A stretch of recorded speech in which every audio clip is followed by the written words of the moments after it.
Jeremias capítulo 1. Estas são as palavras de Jeremias, filho de Ilquias, um dos sacerdotes da cidade de Anatote, na terra de Benjamim. O Senhor lhe deu esta mensagem no 13º ano do reinado de Josias, filho de Amon, rei de Judá. Também lhe deu outras mensagens durante todo o reinado de Jeoaquim, filho de Josias, rei de Judá, até o 11º ano do reinado de Zedequias, outro filho de Josias. Em agosto daquele ano, o povo de Jerusalém foi levado para o exílio. O chamado de Jeremias e suas primeiras visões. O Senhor me deu esta mensagem. Eu o conheci antes de formá-lo no ventre de sua mãe. Antes de você nascer, eu o separei e o nomeei para ser meu profeta às nações. Então eu disse: ó soberano Senhor, não sou capaz de falar em teu nome, sou jovem demais para isso. O Senhor respondeu: não diga, sou jovem demais, pois você irá onde eu o enviar e dirá o que eu lhe ordenar.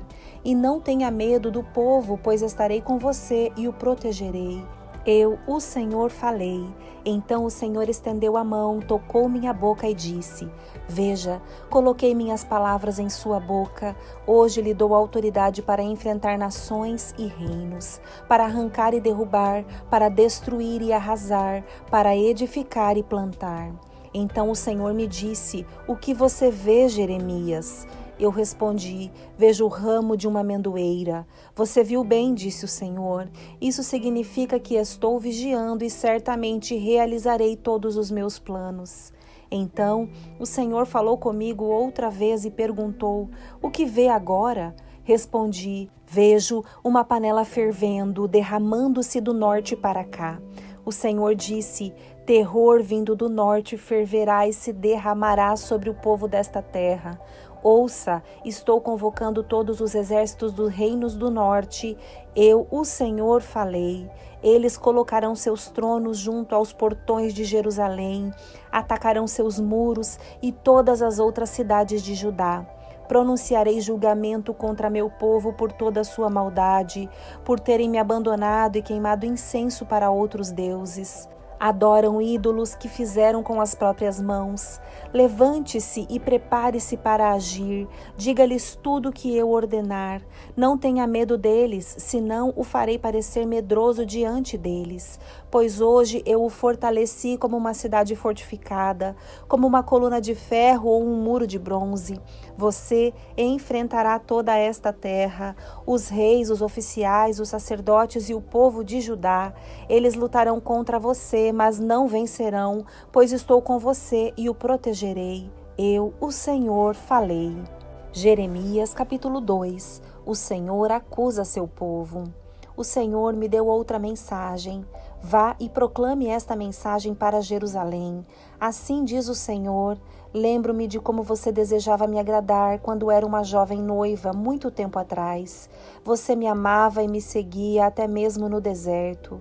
Naqueles dias Israel era santo para o Senhor, era como os primeiros frutos de sua colheita. Todos que faziam mal a seu povo eram declarados culpados, e sobre eles vinha calamidade. Eu, o Senhor, falei. Ouçam a palavra do Senhor, descendentes de Jacó e todas as famílias de Israel. Assim diz o Senhor: que defeitos seus antepassados encontraram em mim, para que se afastassem tanto? Foram atrás de ídolos inúteis e eles próprios se tornaram inúteis. Não perguntaram onde está o Senhor que nos tirou do Egito em segurança e nos conduziu pelo deserto, uma terra árida e cheia de covas, terra de seca e densa escuridão, onde ninguém vive e pela qual ninguém passa? E quando eu os trouxe para uma terra fértil, para desfrutar sua fartura e as coisas boas que ela produzia, vocês contaminaram minha terra e corromperam a herança que eu lhes tinha dado. Os sacerdotes não perguntaram onde está o Senhor. Os que ensinavam minha lei não me deram atenção. Os governantes se voltaram contra mim. Os profetas falaram em nome de Baal e foram atrás de ídolos inúteis. Portanto, apresentarei minha acusação contra vocês, diz o Senhor. Também apresentarei acusações contra seus descendentes. Vão para a terra de Chipre, no oeste, e vejam. Vão para a terra de Quedar, no leste, e prestem atenção. Alguém já ouviu falar de algo parecido? Alguma vez uma nação trocou seus deuses por outros, mesmo que não sejam deuses de verdade? Meu povo, no entanto, trocou seu Deus glorioso por ídolos inúteis. Os céus se espantam diante disso, ficam horrorizados e abalados, diz o Senhor. Pois meu povo cometeu duas maldades, abandonaram a mim, a fonte de água viva, e cavaram para si cisternas rachadas que não podem reter água. Os resultados do pecado de Israel. Por que Israel se tornou escravo? Por que foi levado como despojo? Leões rugiram contra ele e a terra foi destruída. As cidades estão arruinadas e ninguém mais vive nelas. Egípcios vindo de Mênfis e de Táfnis destruíram o orgulho de Israel. E você mesmo é responsável por isso, pois abandonou o Senhor, seu Deus, embora ele o guiasse pelo caminho. Que lucro você teve com seus tratados com o Egito e seus acordos com a Assíria? De que lhe adiantaram as águas do Nilo ou as águas do Eufrates? Sua maldade trará seu próprio castigo. Será envergonhado por ter se afastado de mim e verá como é mau e amargo abandonar o Senhor, seu Deus, e não o temer. Eu, o soberano Senhor dos exércitos, falei. Há muito tempo quebrei o jugo que o oprimia e despedacei as correntes de sua escravidão. Ainda assim você disse, jamais o servirei. No alto dos montes e debaixo de toda árvore verdejante você se prostituiu ao se curvar para ídolos. Contudo, eu o plantei como videira de origem pura, da melhor qualidade. Como você se transformou em videira silvestre e degenerada? Por mais sabão ou soda que use, não consegue se limpar. Ainda vejo a mancha de sua culpa. Eu, o Senhor soberano, falei. Israel, esposa infiel. Você diz, não tenho mancha nenhuma, não adorei as imagens de Baal, mas como pode dizer isso? Vá a qualquer vale de terra e veja como agiu, reconheça o que fez. Você é como a fêmea do camelo, inquieta e desesperada para encontrar um macho. É como a jumenta selvagem que fareja o vento na época do acasalamento. Quem é capaz de conter seu desejo? Os que a desejam não precisam procurá-la, pois você vai correndo até eles. Quando parará de correr? Quando deixará de ofegar por outros deuses? Mas você diz, não adianta falar comigo, estou apaixonada pelos deuses estrangeiros e irei atrás deles. A nação de Israel é como ladrão que só fica envergonhado quando é pego em flagrante. O povo, seus reis, oficiais, sacerdotes e profetas são todos iguais. Dizem a um pedaço de madeira, você é meu pai, e a um bloco de pedra, você é minha mãe. Dão as costas para mim, mas em tempos de aflição clamam, vem nos salvar. Por que não clamam aos deuses que vocês mesmos fizeram? Que eles os salvem quando vier a aflição, pois seus deuses são tão numerosos quanto as cidades de Judá. Porque vocês me acusam de fazer o mal? Foram vocês que se rebelaram, diz o Senhor. Eu castiguei seus filhos, mas eles não aceitaram minha disciplina. Vocês mesmos mataram seus profetas como um leão mata a sua presa. Ó meu povo, ouça as palavras do Senhor. Acaso tenho sido como um deserto para Israel? Tenho sido como uma terra de profunda escuridão? Por que então meu povo diz, finalmente nos livramos de Deus? Não precisamos mais dele? Acaso uma jovem se esquece de suas joias ou a noiva esconde seu vestido? Contudo, por anos a fio meu povo se esqueceu de mim. Você trama a melhor forma de conquistar seus amantes. Até uma prostituta poderia aprender com você. Suas roupas estão manchadas com o sangue dos inocentes e dos pobres. Embora você não os tenha pego arrombando a sua casa, ainda assim você diz, não fiz nada de errado. Certamente Deus não está irado comigo. Agora, porém, eu o julgarei severamente, pois você afirma que não pecou. Primeiro aqui, depois ali, vai de um aliado a outro pedindo ajuda. Mas seus novos amigos no Egito a decepcionarão, como fez a Assíria. Em desespero será levada para o exílio, com as mãos sobre a cabeça, pois o Senhor rejeitou as nações em que você confia, elas em nada a ajudarão. Jeremias capítulo 3. Se um homem se divorciar da esposa e ela se casar com outro homem, ele não a receberá de volta, pois isso contaminaria a terra. Você, porém, se prostituiu com muitos amantes e, no entanto, quer voltar para mim, diz o Senhor. Olhe para o alto dos montes. Existe um só lugar em que você não tenha se contaminado pelo adultério com outros deuses? Senta-se à beira do caminho como uma prostituta à espera de um cliente, sozinha como um nômade no deserto. Contaminou a terra com sua prostituição e sua perversidade. Por isso, não vieram as chuvas de primavera, pois você é uma prostituta descarada, que não tem vergonha nenhuma. Ainda assim, você me diz: Pai, tens-me conduzido desde minha juventude, certamente não ficarás irado para sempre. Certamente te esquecerás do que aconteceu. Você fala desse modo, mas continua a praticar todo o mal possível. Judá segue o exemplo de Israel. Durante o reinado de Josias, o Senhor me disse: viu o que fez a infiel nação de Israel? Como esposa que comete adultério, Israel adorou outros deuses no alto dos montes e debaixo de toda árvore verdejante. Pensei, depois de fazer tudo isso, ela voltará para mim. Mas não voltou, e Judá, sua irmã traiçoeira, viu isso. Ela viu que me divorciei da infiel Israel por causa de seu adultério. Mas Judá, irmã traiçoeira, não teve temor algum. Também me deixou e se entregou à prostituição. Israel não se preocupou nem um pouco em cometer adultério ao adorar ídolos feitos de madeira e pedra. Agora a terra está contaminada. Apesar de tudo isso, Judá, sua irmã traiçoeira, não voltou para mim com sinceridade, apenas fingiu estar arrependida. Eu, o Senhor, falei. Esperança para rebelde Israel. Então o Senhor me disse: até mesmo a infiel Israel é menos culpada que a traiçoeira Judá. Portanto, vá e proclame esta mensagem a Israel, assim diz o Senhor. Ó Israel, meu povo infiel, volte para mim, pois sou misericordioso. Não ficarei irado com você para sempre. Reconheça sua culpa. Admita que se rebelou contra o Senhor, seu Deus, e cometeu adultério contra ele, ao adorar ídolos debaixo de toda árvore verdejante. Confesse que não quis ouvir minha voz. Eu, o Senhor, falei. O Senhor diz: voltem para casa, filhos rebeldes, pois eu sou seu mestre. Eu os trarei de volta a Sião, um desta cidade, dois daquela família, de onde quer que estejam dispersos. Eu lhes darei líderes segundo o meu coração, que os guiarão com conhecimento e entendimento. E, quando sua terra voltar a ficar cheia de gente, diz o Senhor, vocês não terão mais saudades da época em que tinham a arca da aliança do Senhor. Não sentirão falta da arca, nem se lembrarão dela, e não será necessário reconstruí-la. Então Jerusalém será conhecida como o trono do Senhor. Todas as nações irão até lá para honrar o Senhor. Não seguirão mais os desejos teimosos de seu coração perverso.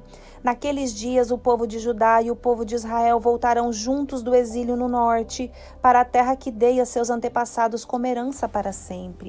Disse comigo: como eu gostaria de tratá-los como filhos. Meu maior desejo era lhes dar esta linda terra, a herança mais excelente do mundo. Queria que me chamassem de pai e que jamais se afastassem de mim. Mas você me traiu, povo de Israel. Foi como esposa infiel que abandona o marido. Eu, o Senhor, falei. Ouvem-se vozes no alto dos montes, choro e súplicas dos israelitas, porque escolheram caminhos tortuosos e se esqueceram do Senhor, seu Deus. Meus filhos rebeldes, diz o Senhor, voltem para mim e eu curarei a rebeldia de seu coração. Sim, nós voltaremos, o povo responde, pois tu és o Senhor, nosso Deus. Nossa idolatria nas colinas e as orgias religiosas nos montes não passam de ilusão. Somente no Senhor, nosso Deus, Israel encontrará salvação. Desde a juventude observamos nossos antepassados desperdiçarem com algo vergonhoso tudo que trabalharam para ter, rebanhos e gado, filhos e filhas. Que a vergonha nos sirva de cama e a desonra de cobertor, pois nós e nossos antepassados pecamos contra o Senhor, nosso Deus. Desde a juventude até hoje, nunca lhe obedecemos. Jeremias capítulo 4. Ó Israel, diz o Senhor, se quisesse, poderia voltar para mim, poderia jogar fora seus ídolos detestáveis e nunca mais se desviar. Quando jurasse por meu nome e dissesse, tão certo como vive o Senhor, poderia fazê-lo em verdade, justiça e retidão. Então você seria uma bênção para as nações do mundo, e todos os povos viriam e louvariam meu nome. Julgamento futuro contra Judá. Assim diz o Senhor ao povo de Judá e de Jerusalém: passem o arado na terra endurecida, não desperdicem sementes entre os espinhos. Ó povo de Judá e habitantes de Jerusalém, removam os obstáculos de seu coração e mudem sua atitude perante o Senhor. Do contrário, por causa de seus pecados, minha ira arderá como fogo que ninguém pode apagar. Anunciem em Judá e proclamem em Jerusalém. Mandem tocar a trombeta em toda a terra e avisem. Reúnam-se, corram para as cidades fortificadas, levantem a bandeira para advertir Sião. Fujam agora mesmo, não demorem, pois do norte trago sobre vocês terrível destruição. Um leão saiu de seu abrigo, um destruidor de nações. Saiu de sua toca e se encaminha até vocês. Ele devastará sua terra, suas cidades serão arruinadas e ninguém viverá nelas. Portanto, vistam roupas de luto, chorem e lamentem, pois a ira ardente do Senhor ainda está sobre nós. Naquele dia, diz o Senhor, os reis e os oficiais estremecerão de medo, os sacerdotes ficarão horrorizados e os profetas espantados. Então eu disse: ó soberano Senhor, o povo foi enganado por aquilo que disseste. Pois prometeste paz a Jerusalém, mas a espada está em nossa garganta. Naquele dia o Senhor dirá ao povo de Jerusalém: meu povo querido, do deserto sopra um vento abrasador, e não uma brisa suave para separar a palha dos cereais. É uma rajada violenta que eu enviei. Agora pronunciarei sua sentença. Os inimigos avançam sobre nós como nuvens de tempestade. Seus carros de guerra são como vendavais. Seus cavalos mais velozes que águias. Que terrível será! Estamos perdidos. Ó Jerusalém, purifique seu coração para que seja salva. Até quando abrigará pensamentos malignos? Sua destruição foi anunciada desde Dan até a região montanhosa de Efraim. Avisem as nações ao redor e anunciem a Jerusalém. Os inimigos vêm de uma terra distante e dão gritos de guerra contra as cidades de Judá. Cercam Jerusalém como guardas ao redor de um campo, pois meu povo se rebelou contra mim, diz o Senhor. Suas próprias ações trouxeram isso sobre vocês. É um castigo amargo que atinge o seu coração. Jeremias chora por seu povo. Meu coração, estou me contorcendo de dor. Meu coração bate forte dentro de mim, não consigo me aquietar, pois ouvi o som das trombetas dos inimigos e o rugido de seus gritos de guerra. Ondas de destruição cobrem a terra até deixá-la inteiramente desolada. De repente, minhas tendas foram destruídas, meus abrigos foram derrubados num instante. Até quando terei de ver as bandeiras e ouvir o som das trombetas? Meu povo é tolo e não me conhece, diz o Senhor. São crianças sem juízo que não entendem coisa alguma. São astutos para fazer o mal, mas não têm ideia de como fazer o bem. Jeremias vê a calamidade que se aproxima. Olhei para a terra e ela estava sem forma e vazia. Olhei para os céus e não havia luz alguma. Olhei para os montes e para as colinas e eles estremeciam e balançavam. Olhei e todo o povo tinha desaparecido. As aves do céu voaram para longe. Olhei e os campos férteis haviam se transformado em deserto. As cidades estavam em ruínas por causa da ira ardente do Senhor. Assim diz o Senhor, toda a terra será devastada, mas não a destruirei por completo. A terra lamentará e os céus escurecerão por causa de meu decreto contra meu povo. Estou decidido e não voltarei atrás. Ao som de cavaleiros e arqueiros, os habitantes da cidade fogem, escondem-se entre os arbustos e correm para os montes. Todas as cidades foram abandonadas, não resta uma pessoa sequer. O que você está fazendo, cidade devastada? Por que se veste com belas roupas e põe joias de ouro? Por que pinta os olhos? De nada adiantará enfeitar-se toda. Seus aliados, que eram seus amantes, a desprezam e tentam matá-la. Ouço gritos como os da mulher em trabalho de parto, gemidos de quem dá à luz o primeiro filho. É a bela Sião que grita ofegante: socorro, estão me matando.